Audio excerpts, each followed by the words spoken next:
তিনি চেয়েছিলেন পূর্ণতার গল্প লিখতে, কিন্তু তার ভাগ্যে পূর্ণতার গল্পের শেষ পাতায় শুধুমাত্র বেদনা ছাড়া আর কিছুই লেখা রইল না। ইন্টারন্যাশনাল ফুটবল থেকে নেইমার জুনিয়র বিদায় ঘোষণা করেছেন। তার মানে ব্রাজিলের জাতীয় দলের যেই জার্সিটা তিনি পরেছেন, সেই জার্সিটা তার খুলে রাখতে হচ্ছে বা তুলে রাখতে হচ্ছে। আপনাকে যদি এই মুহূর্তে একটা প্রশ্ন করি যে নেইমারের মতন এমন একটা প্রতিভা সেকেন্ড আর এক পিস আসবে কিনা, আপনি এক বাক্যেই বলে ফেলবেন আর সম্ভব না।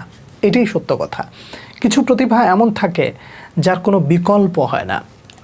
আজ অবধি যতগুলো ব্রাজিলের সুপারস্টার এসেছে, যারা বিশ্বকাপ জিতেছেন, যারা জিততে পারেননি, ব্যর্থতার গল্পের মধ্যে হাবুডুবু খেয়েছেন, প্রত্যেকের পেছনে আপনি একটু ভালো করে হাতিয়ে দেখবেন যে তাদের পেছনের যে গল্প, সেই গল্পে কখনো পূর্ণতা আছে, কখনো অপূর্ণতা আছে, কিন্তু কেউ কখনো কারোর বিকল্প হতে পারেনি।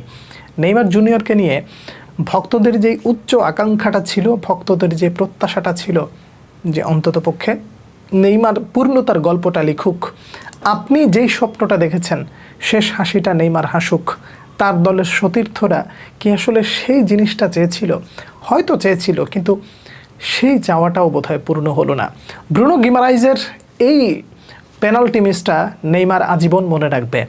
এন্দ্রিকের ওই 1 ভার্সেস 1 গোল মিস করাটা নেইমার আজীবন মনে রাখবে। আপনি একটু চিন্তা করে দেখেন, আর্লিং হালান্ডকে শেষ মুহূর্তে যদি একটু মার্ক করতে পারতো ঠিকঠাক, ওই গোলটা যদি না হতো, তাহলে তো ব্রাজিল সমতায় ফিরেছিল, তারপরের গল্পটা হয়তো বা ভিন্ন রকম হতে পারতো। এই যে প্রত্যেকটা ধাপ, প্রত্যেকটা স্তর নেইমার জুনিয়র কি কখনো ভুলতে পারবেন? কখনোই পারবেন না। তিনি এসেছিলেন এবং ফুটবলকে অনেক কিছুই দিয়েছেন। ফুটবল খেলাটা কতদিন চালিয়ে যাবেন সেটা হয়তো বা আমি আপনি জানি না, কিন্তু ইন্টারন্যাশনাল ফুটবল এখানেই শেষ হলো।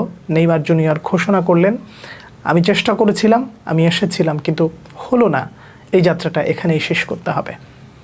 নেইমারকে এভাবে খালি হাতে বিদায় দেওয়ার এই দৃশ্যটা বোধহয় কোনো ব্রাজিল ফ্যান মেনে নিতে পারবে না। এটা সত্য কথা, কারোর মেনে নেওয়ার জন্য না। কিন্তু ব্যথাটা আসলে ভাই অন্য জায়গায়। ব্যথাটা হলো এই যে নরওয়ের বিপক্ষে ভাই ভালো খেলে যদি হেরে যেত ব্রাজিল, আপনি মনকে একটা বুঝ দিতে পারতেন, ঠিক আছে ভালো খেলে হেরেছে। আপনি কার্লো আনচেলত্তির দোষ দিবেন? কিভাবে দোষ দিবেন?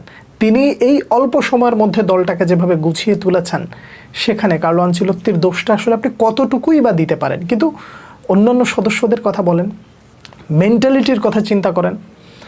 ব্রুনো গিমারাইজ তার ফুটবল কেরিয়ারে নিউক্যাসল ইউনাইটেডে যেই ধরনের স্ট্যান্ডার্ডের ফুটবলটা খেলেন, ব্রাজিল জাতীয় দলে সেটাও খেলতে পেরেছেন, অ্যাসিস্ট করেছেন, ভালোই করেছেন, কিন্তু যে পেনাল্টিটা মিস করলেন, এর জন্য কি নিজেকে তিনি কখনো ক্ষমা করতে পারবেন? এই যে নেইমার ঘোষণা করলেন, ইন্টারন্যাশনাল ফুটবল থেকে আমি বিদায় নিচ্ছি, ইটস ওভার, এটা তাদেরকে পিছু তাড়া করে বেড়াবে না?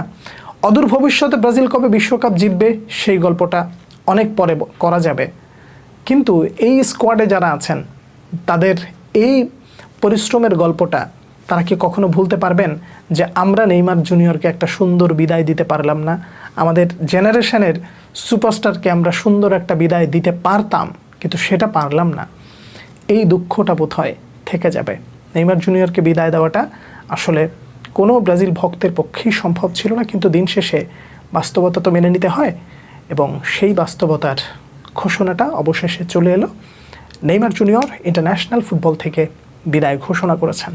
বিদায় ফুটবলের দুঃখী বরপুত্র, আপনাকে হাসি খুশি বিদায় দেওয়া হলো না। এটাই বোধহয় আমাদের এই জেনারেশনের ফুটবল যারা দেখে, যারা নেইমারের খেলা দেখে ফুটবলের প্রেমে পড়েছে, তারা একটা অপূর্ণতা নিয়ে, তারা একটা দীর্ঘশ্বাস নিয়ে, তারা একটা ব্যথিত হৃদয় নিয়ে আজীবন বড় বড় নিঃশ্বাস ছাড়বে আর বলবে যে আমরা আমাদের জেনারেশনের একটা তারকা খচিত মানুষ, যাকে ভালোবেসে ফুটবল দেখা শিখেছিলাম, যার ফুটবল দেখে আমরা ফুটবলের প্রেমে মজেছিলাম, সেই মানুষটাকে হাসি খুশি বিদায় দিতে পারলাম না। নেইমার জুনিয়র, আপনি ভালো থাকবেন।